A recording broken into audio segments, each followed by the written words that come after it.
इच्छाएं हमें रुलाती हैं। अच्छा, आपको बेटे की इच्छा है तो आपको कष्ट होगा, और बेटे की इच्छा है ही नहीं तो आपको कष्ट नहीं होगा। इसका मतलब बेटे के होने या ना होने से दुख नहीं है, इच्छाओं से दुख है। बेटा नहीं है, अब मीराबाई के बेटा नहीं है, उन्हें कोई दुख नहीं है। क्यों? क्योंकि उन्हें बेटे की इच्छा ही नहीं है। आत्मदेव जी को बेटा नहीं है तो दुख है, क्योंकि बेटे की इच्छा है। इसका मतलब मैया दुख कौन देता है? जोर से, पीछे वाली मैया, सबसे पीछे वाले भैया, दुख कौन देता है हमें? हमारी इच्छाएं। इसलिए इच्छाएं कम करनी चाहिए कि ज्यादा? क्या? कम। आत्मदेव जी की इच्छा थी कि हमें बेटा हो, पर बेटा नहीं हुआ। हम तो आप लोगों से कहते हैं कि आप अपनी कोई इच्छा रखो ही मत। सच बताओ, आपके द्वारा रखी गई इच्छा, सोची गई इच्छा पूरी होती है क्या? अरे होता वही है जो भगवान को मंजूर होता है। जब ईश्वर का चाहा होना है तो हम चाहें ही क्यों, हम भगवान के पीछे पीछे चलते रहें। अच्छा, एक बात बताओ, छोटा सा बछड़ा है, वो गैया के पीछे पीछे चलता है कि नहीं? बोलो हाँ। छोटा बच्चा है, माँ के पीछे पीछे चलता है कि नहीं? वो माँ से ये नहीं पूछता कि कहाँ जाओगी, वो तो जहां माँ जाएगी पीछे पीछे चलेगा। बस भगवान के पीछे पीछे चलो। भगवान महलों में रखें, झोपड़ी में रखें, हंसाएं, रुलाएं, सुख दें, दुख दें, हर परिस्थिति में भगवान के पीछे पीछे चलो। इसी में आपका परम सुख है, यही सुख है। क्योंकि आप चाह भी लो तो होना कुछ नहीं है। कैकई माँ ने चाह लिया कि मेरा बेटा राजा बने, क्या कैकई का चाहा हुआ? मैया क्या बोलती तू? क्या कैकई माँ का चाहा हुआ? जोर से, क्या कैकई माँ का चाहा हुआ? जोर से, नहीं हुआ।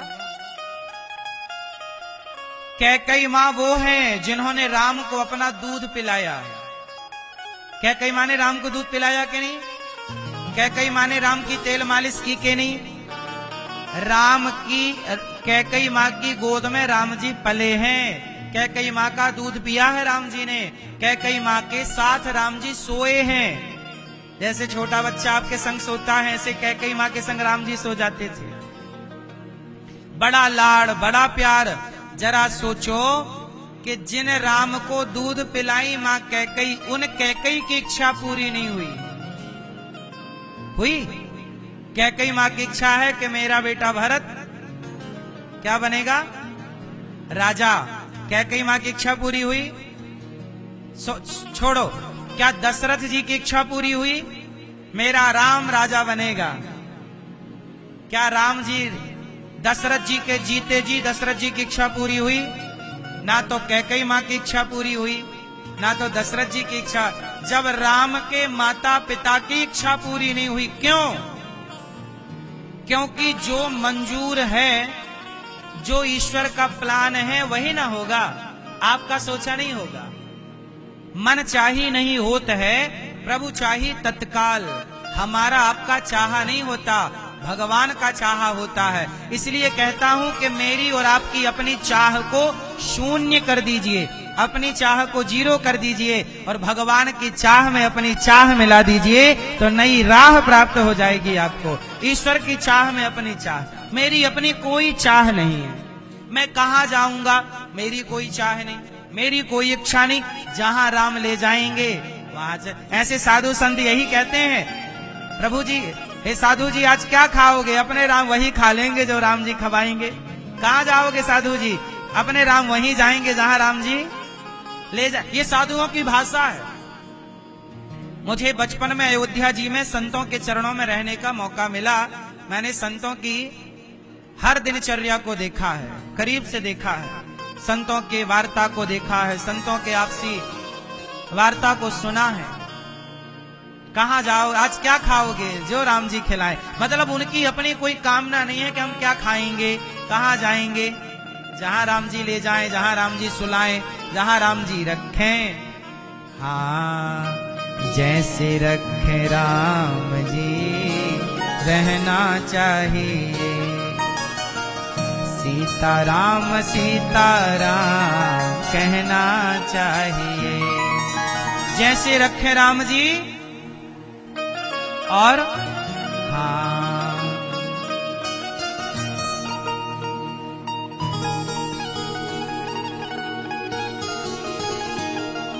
इसलिए भगवान चाहे सुख दें चाहे हाँ, तेरे फूलों से भी प्यार, तेरे कांटों से भी प्यार, तू जो भी देना चाहे दे दे मेरे सरकार। तू, ये क्या है? ये समर्पण है।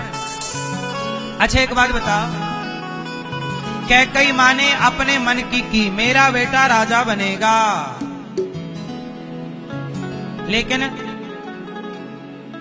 लेकिन सुमित्रा मैया ने क्या किया? अपने बेटे को राम के चरणों में समर्पित कर दिया कि राम राजा बने तो लक्ष्मण राम का साथ देना, और राम राजा ना बने तो भी लक्ष्मण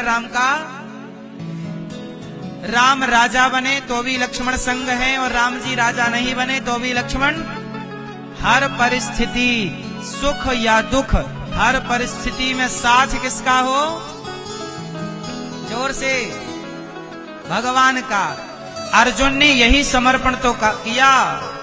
हे प्रभु शिष्यस्ते हम, अब हम आपके हैं, अब जो रास्ता बताओ। जब तक शिष्यस्ते हम नहीं कहा, अर्जुन ने समर्पण नहीं किया, तब तक भगवान ने गीता नहीं सुनाई।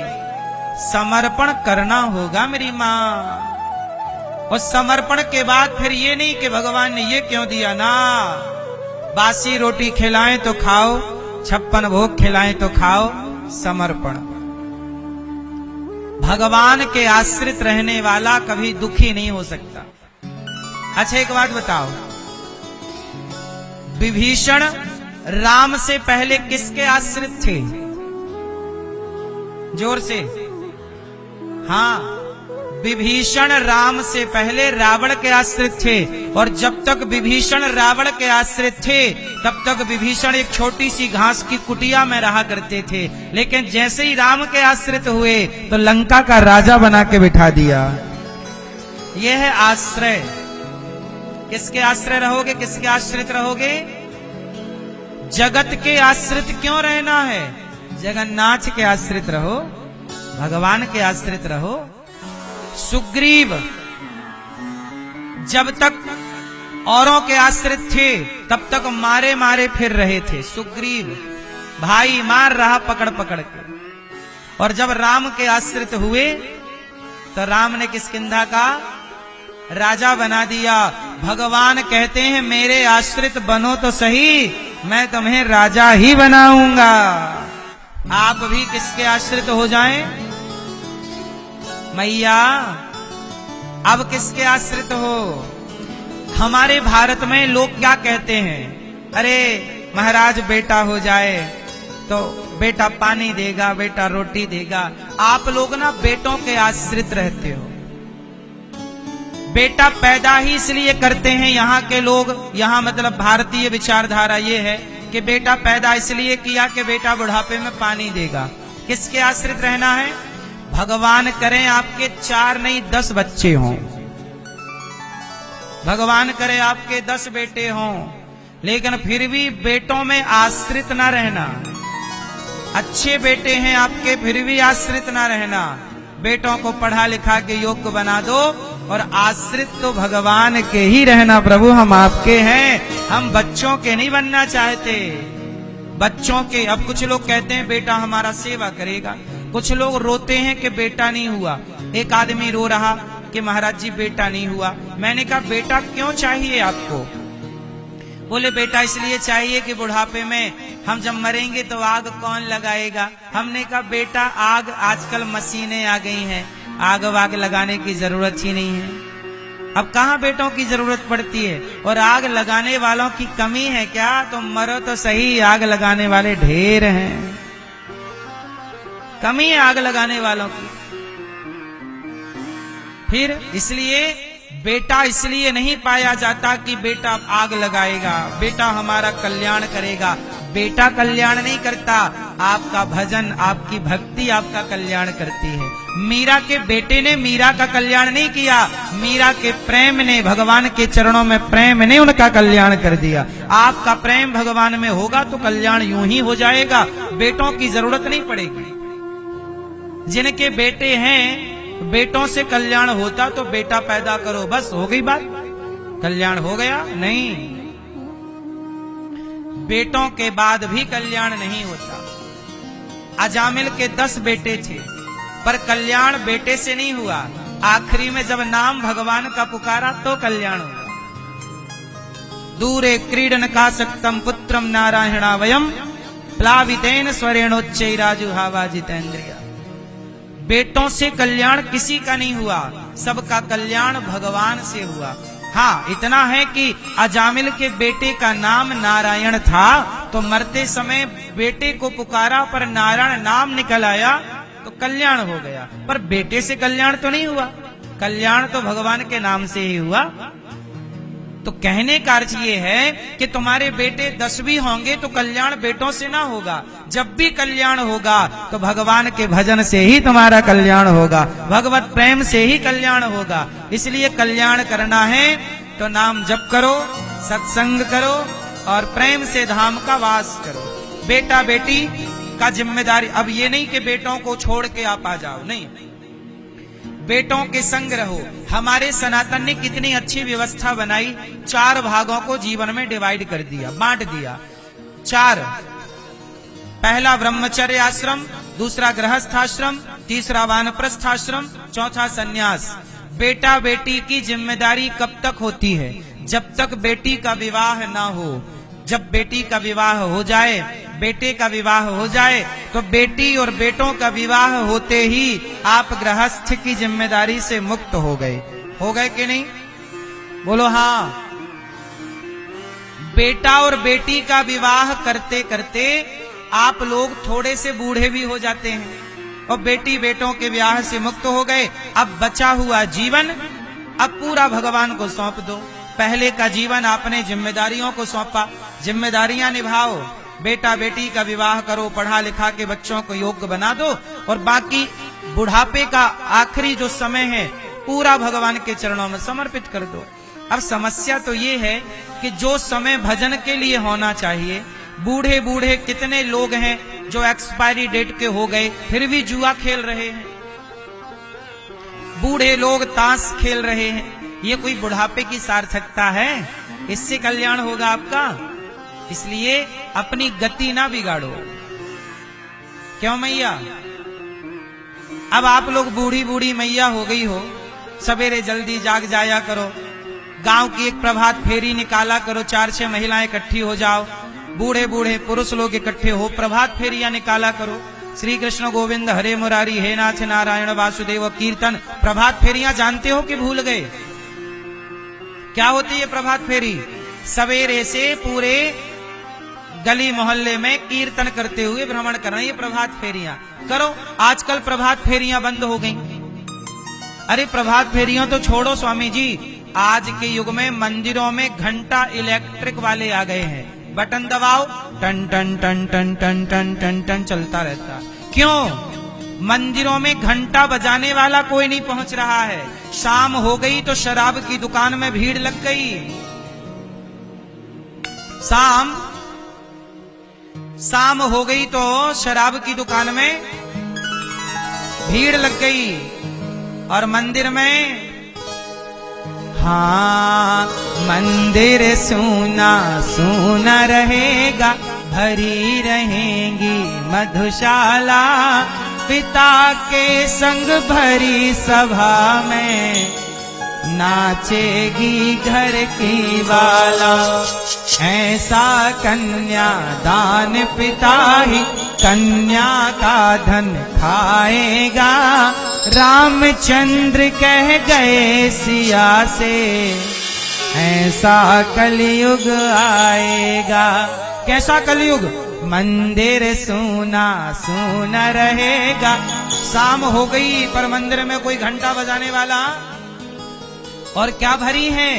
मंदिर सूना सूना रहेगा, भरी रहेंगी मधुशाला। मधुशाला, मधुशाला समझते हैं क्या होती है?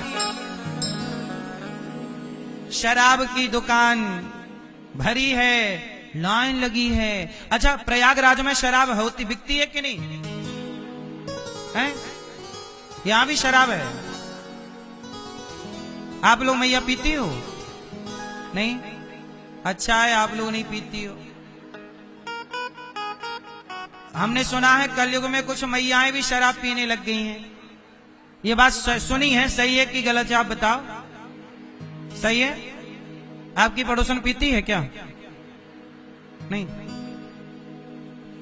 मंदिर सूना सूना रहेगा, भरी रहेंगी मधुशाला। पिता के संग भरी सभा में नाचेगी घर की बाला।